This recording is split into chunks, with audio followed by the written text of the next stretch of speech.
Hey everybody, I want to explain how I used wayfinding to structure my argument mapping for X-ray vision Noble's summer seminar.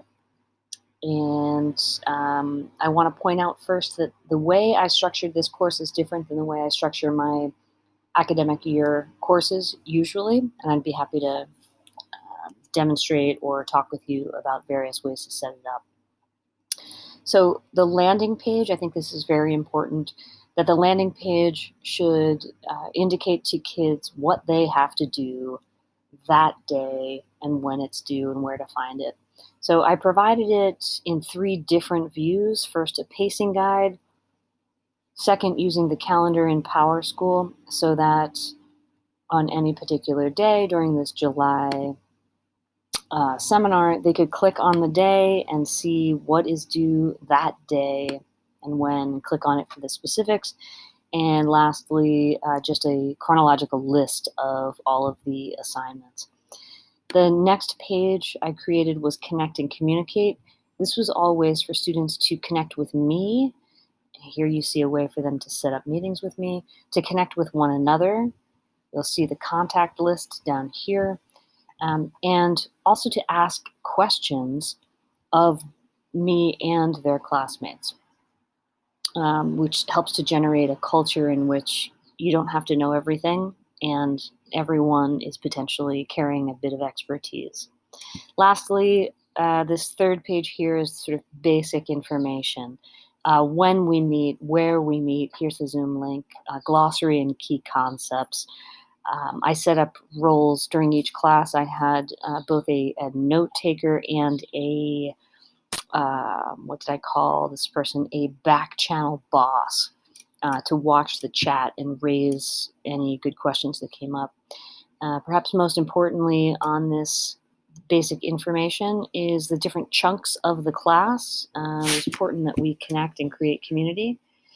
There's a set of content that it was important for kids to work through, and they were doing this primarily asynchronously. And then this combination of looking out and looking in, finding the relevance of this content outside of themselves in the world, and also finding it inside their own lives.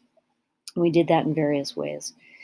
This next box here is the how to do the learn it piece. This was asynchronous. And what I want you to notice here is that these step-by-step directions mirror the sidebar pages. So watch some of the videos. Here you have all the videos broken up by lesson. Do a bunch of the practice. Here you have not only a great deal of practice for each lesson, but also the solutions to each one so that they could do the practice, check their own work, see if they needed more work on that, and do that until they felt ready to do the next piece, which was to make use of, ask any questions on the Wonderwall, and then make use of a single point rubric to assess themselves on the skills of that lesson, and perhaps ask a peer to peer assess them on those skills. And lastly, to take and submit the mastery check. So you see mastery check right here. Again, there's one for each of those 9 lessons, a place to submit the work. As soon as I saw the work submitted, I would grade it. If they needed more work, I would suggest what they should do more practice on, and then provide them with mastery check V so that they could demonstrate that they could earn a 90 or above and move on to the next one.